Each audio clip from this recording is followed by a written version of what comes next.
buy a food product from a grocery shop, you don't want it to be contaminated with any germs, right?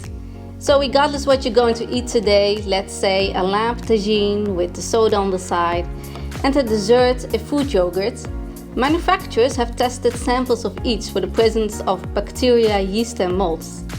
And that's why my job is so important to me, because I help provide those manufacturers with everything they need to do their testing job quickly and accurately, so that we all can be more confident about the safety of our food.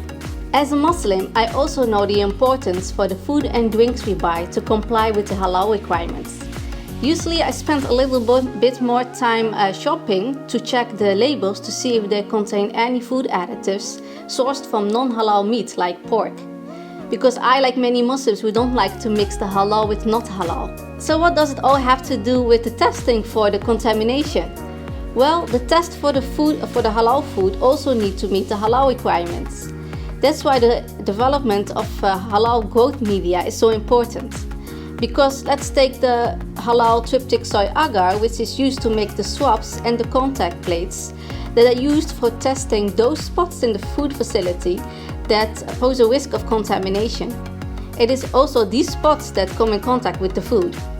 Another example is the filling lines where the drinks are filled into bottles.